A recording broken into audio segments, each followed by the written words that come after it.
What just happened?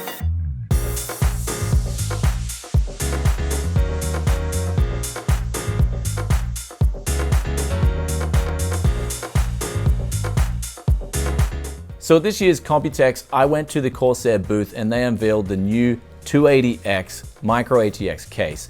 And at first glance, I wasn't that impressed with it, to be honest. This was the white version. And then the black version got sent over and my eyes lit up. They actually quite literally lit up like a Christmas tree.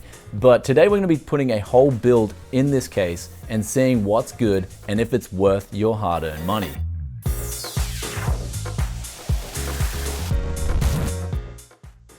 Welcome back to Tech Yes City, and here is the 280X. This is an update of Corsair's Air series, well at least the Air 240, which was a micro-atx case that had that extended room at the back. So pretty much party at the front, business at the back. You can do cable management so easy. In today's build, we have a non-modular 500 watt power supply, cable extensions, an SSD, and a hard drive all in the back, and there's just ample room to work with. Also, while we're back there is a removable dust filter, which does cover the power supply, and you can also install a 120 or 140mm fan if you wish to. 3 2.5-inch trays, which will fit SSDs, and an extra 2 trays, which will fit 3.5-inch mechanical bays, which are screwless installation. You can also install the drives from the rear, the 3.5-inch drives. You won't have to take out the rear case. There is a bracket that goes over that. Now, moving over to the front of the case, this is where all the magic happens. You've got tempered glass, which is 5mm thick on the top, front, and the side. You can remove all this, which I do recommend if you are doing a build. Then there's also 3 removable dust magnetic filters, one being on the bottom of the case, the front, and on the top. Now, in terms of fitting fans and radiators in this case, Corsair have really hit the nail on the head here. You can fit 2 140mm or 120mm fans at the top, 2 120s or 140s at the front, and again, the same configuration on the bottom. You can also finally fit the H110 or the H115i, which is a 280mm rad, on the front or the top of the case, and even on the bottom if you do have a mini-itx motherboard.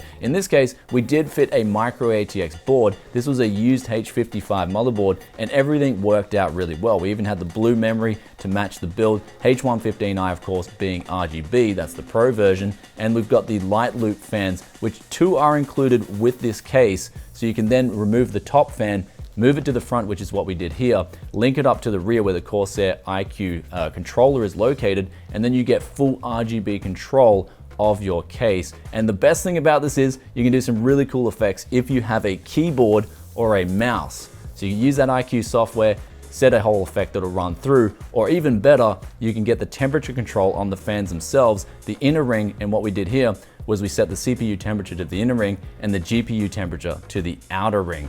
So basically, you'll know if both your CPU and GPU are running absolutely fine. And if your motherboard even has a sensor on board, you can do an additional zoning for that too. So they've really stepped things up in terms of their RGB control, made it very functional on top of the aesthetics as well. But that's the iCUE software, which could be a whole dedicated video in itself. And let's get back to the 280X with its tempered glass. Of course, fingerprint magnet, and the portability isn't really there. The Air 240, for instance, had the acrylic, so it was much more portable, but that tempered glass is mainly for a stationary position.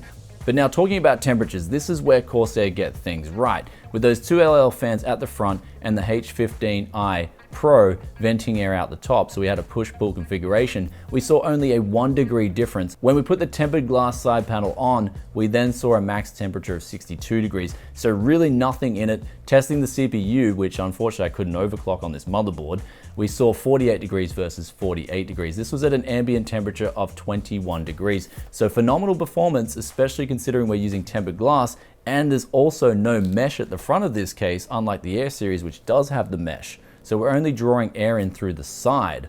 So they've done a pretty good job to get the aesthetics right, but still keep the airflow okay. Now, speaking of noise, the tempered glass does give one benefit of keeping noise down. While playing games in CSGO, we saw a max dB of under 50 dB. I think it was like 46 to 47, so it was really good. So people who are noise fanatics will be happy with this case. So after the temperatures where we had about 200 watts being dumped in the case while we're playing Counter-Strike, it did do very well, but the ease of the build was so straightforward. I mean, for a micro-atx size case, this was doing really well. You can just install everything with ease. There's no sharp edges.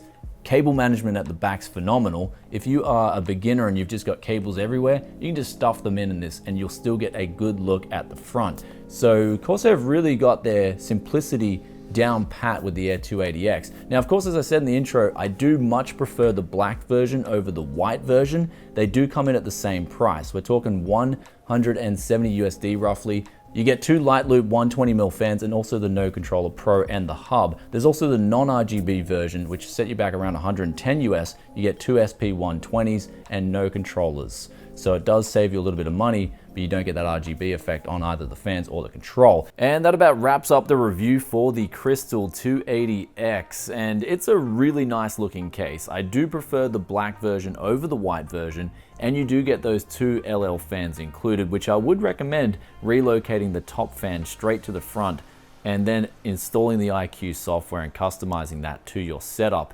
It's also coming in at 170 USD, does include the controller and the hub. You can get the non-RGB version, as I said before, for 110. I'd probably go for the RGB version if you can stretch it. Those LL fans are amazing. They look good, very quiet, and they also have functionality to go with it too. And in this build, we did use some used price performance as well. Hope you guys were digging that H55 and also that DDR3, as well as that 1060 that we picked up for a bargain. And of course, if you were digging it, then be sure to hit that like button, and I'll catch you guys in another tech video very soon. Peace out for now. Bye.